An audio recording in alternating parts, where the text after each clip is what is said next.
زبیدہ کی پیدائش موصل میں ہوئی، اور زبیدہ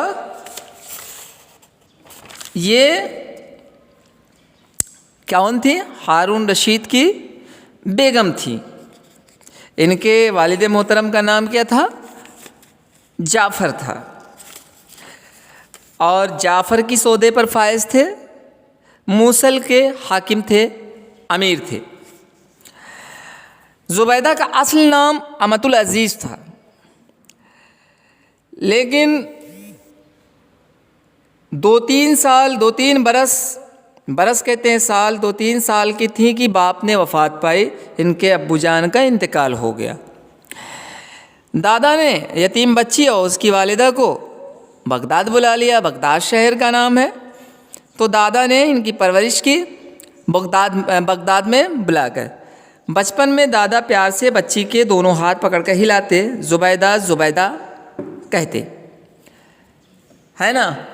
جیسے اپنے یہاں بھی ننی، منی، چنی، منو یہ سب نام ہوتا ہے نا، پیار سے بلاتے ہیں۔ گڑیا کہتے ہیں نا، اب گڑیا گڑیا پیار سے کہتے ہیں، وہ نام بن جاتا ہے، نام کے حصہ بن جاتا ہے، لوگ اصل نام بھول جاتے ہیں، وہی نام یاد رکھتے ہیں، اسی نام سے وہ پکارا جانے لگتا ہے یا پکاری جانے لگتی ہے۔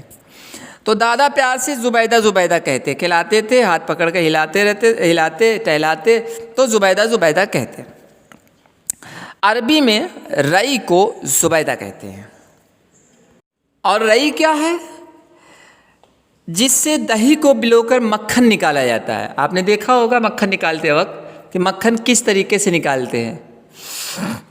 یہ نام گھر والوں کو اتنا پسند آیا کہ امۃ العزیز کسی کو یاد ہی نہ رہا، اور زبیدہ کا ڈنکا سارے عالم میں بجا، یعنی پوری دنیا نے زبیدہ کو، امۃ العزیز کو زبیدہ کے نام سے جانا اور پہچانا۔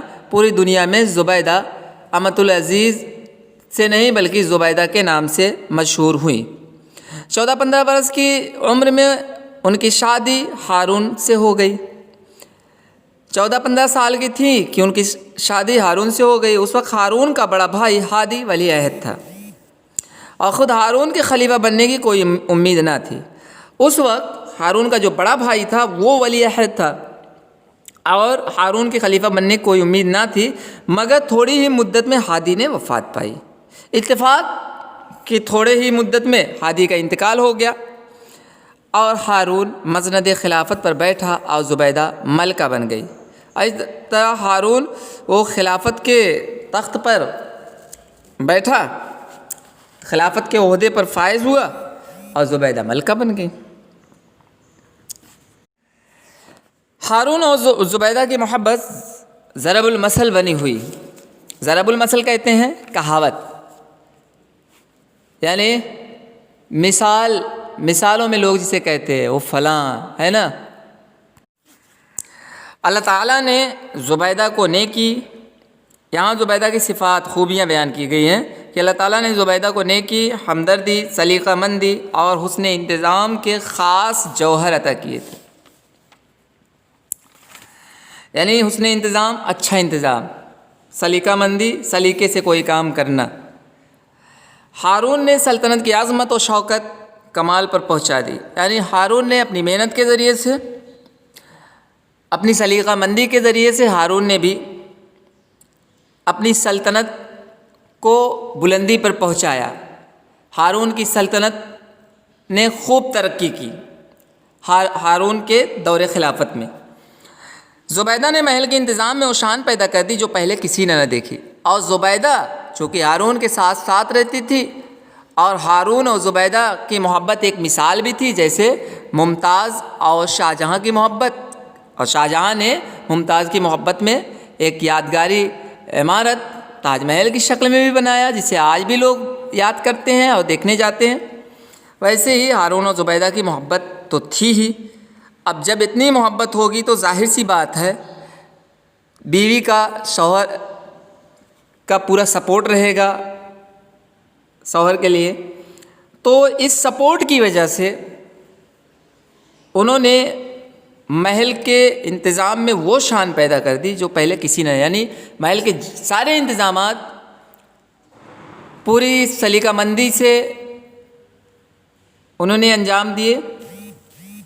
زبیدہ کی فیاضی کا یہ عالم تھا کہ کوئی بھی سائل اس کے دروازے سے خالی ہاتھ نہ جاتا، اور زبیدہ اس قدر فیاض تھی، سخی تھی، دریا دل تھی کہ یہ عالم تھا، مطلب اس قدر اتنا زیادہ فیاض تھی۔ یہ بتایا گیا ہے کہ کوئی بھی سوال کرنے والا، چاہے وہ بھکاری ہو، مفلس ہو، جو بھی ہے، جس نے بھی زبیدہ سے سوال کیا کبھی خالی ہاتھ نہیں گیا۔ زبیدہ کے پاس 100 لوڈیاں حافظ قرآن تھیں۔ لوڈیاں خادمہ نوکرانی، وہ سب حافظ قرآن تھیں، جن میں سے ہر ایک 10 پارے روزانہ پڑھتی، پارہ کی جمع پارے، جو روزانہ 10 پارے محل میں پڑھتی تھی، اور اس طرح 3 دن میں قرآن مجید ختم کر لیتی، یعنی ایک لوڈی 3 دن میں ایک قرآن ختم کرتی تھی۔ اب سوچئے کتنا نیک تھی، پرہیزگار تھی۔ ظاہر سی بات ہے جب زبیدہ نیک رہی ہوں گی تبھی نہ ایسی خادمائیں رہی ہوں گی، ایسی لوڈیاں ان کے ساتھ رہی ہوں گی۔ جو انسان نیک ہوتا ہے نیک ہی لوگوں کو اپنے ساتھ رکھتا ہے، چاہے وہ نوکر ہو یا جو بھی ہو، کوئی بھی اس کے ساتھ، اس کا پی اے ہی کیوں نہ ہو، پرسنل اسسٹنٹ، سب نیک ہی ہوتے ہیں۔ لوگ محل کے پاس سے گزرتے تو اندر سے ہر وقت قرآن مجید کی پڑھنے کی صدا سنائی دیتی۔ صدا کہتے ہیں آواز کو، وہ آواز جو بلند ہو، جیسے اذان کی آواز، اسے اذان کی صدا کہیں گے، ہے نا۔ جو آواز تیز ہو، جو سب کے کانوں تک، جس کی آواز سب کے کانوں تک پہنچے، اسے صدا کہتے ہیں۔ انسانی بھلائی کے کاموں سے زبیدہ خاتون کو بڑی دلچسپی تھی۔ لوگوں کی ہمدردی، جس میں لوگوں کا بھلا ہو، ایسے کاموں میں زبیدہ کی بڑی دلچسپی تھی۔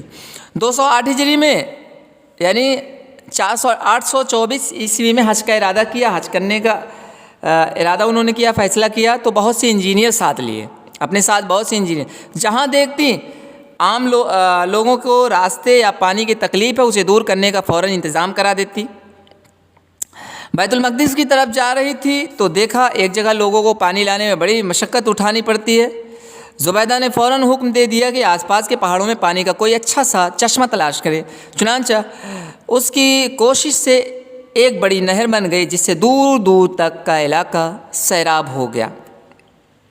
بیت المقدس، مسجد اقصی، قبلہ اول، یعنی جب سب سے پہلا قبلہ بیت المقدس ہی تھا، لوگ بیت المقدس ہی کی طرف رخ کر کے نماز پڑھتے تھے۔ پھر جب اللہ تعالیٰ کا حکم ہوا قبلہ بدلنے کا، تو پھر لوگ خانہ کعبہ کی طرف رخ کر کے نماز پڑھنے لگے۔ قبلہ ثانی ہو گیا اور قبلہ آخر بھی خانہ کعبہ۔ قبلہ اول مسجد اقصی ہی ہے۔ چشمہ کہتے ہیں جہاں سے پانی پھوٹتا ہے، جہاں سے پانی نکلتا ہے۔ تو جب وہ حج کے لیے گئیں تو جہاں دیکھتی کہ لوگوں کو پانی وغیرہ کوئی تکلیف ہے تو فوراً اس کا انتظام کر دیتی تھی۔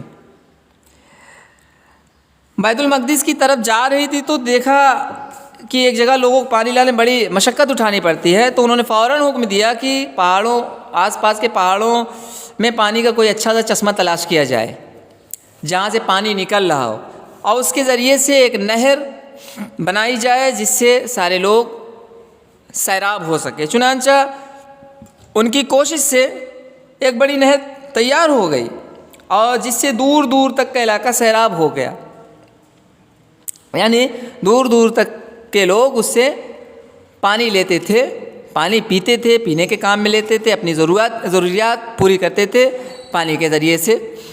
سینکڑوں تالاب بنوائے، سینکڑوں مسجدیں بنوائیں اور سرائیں تعمیر کرائے۔ ان کے کارنامے آگے بتائے جا رہے ہیں کہ زبیدہ خاتون نے سینکڑوں تالاب بنوائے، تالاب جہاں پانی اکٹھا کیا جاتا ہے، مسجدیں بنوائیں، سرائیں تعمیر کروائیں، سرائیں جہاں مسافر وغیرہ آتے ہیں تو آرام کرتے ہیں، ہے نا، لوگ بیٹھتے ہیں، آرام کرتے ہیں۔ اس کا سب سے بڑا کارنامہ یہ ہے کہ مکہ مکرمہ کے لیے ایک نہر کا انتظام کیا، جو اب تک نہر زبیدہ کے نام سے مشہور ہے۔ زبیدہ کا سب سے بڑا کارنامہ ہے کہ مکہ مکرمہ کے لیے ایک نہر کا انہوں نے انتظام کیا، اور جس کی اور جو اب تک نہر زبیدہ کے نام سے جو نہر مشہور ہے، حاجیوں اور اہل مکہ کے لیے صدیوں سے خدا کی خاص رحمت بنی ہوئی تھی، وہ نہر حاجیوں کے لیے اور خود مکہ والوں کے لیے، اہل مکہ، مکہ والوں کے لیے صدیوں سے یعنی سینکڑوں سال سے خدا کی خاص رحمت بنی ہوئی ہے۔ مکہ مکرمہ سے 25-30 کلومیٹر مشرق یعنی پورب میں پہاڑوں کے اندر ایک چشمہ ملا، جہاں سے پانی پھوٹتا ہے اسے چشمہ کہتے ہیں۔ ایک چشمہ ملا، وہیں سے نہر کی ابتدا ہوئی، وہیں سے نہر کھودنی شروع ہوئی، پھر اس میں دوسرے چشمے شامل کر دیے گئے، پھر جہاں جہاں چشمے ملتے گئے وہ چشمے اس نہر سے جوڑ دیے گئے۔ یہ نہر عرفات، مزدلفہ اور منی ہوتی ہوئی مکہ مکرمہ پہنچی، اور یہ نہر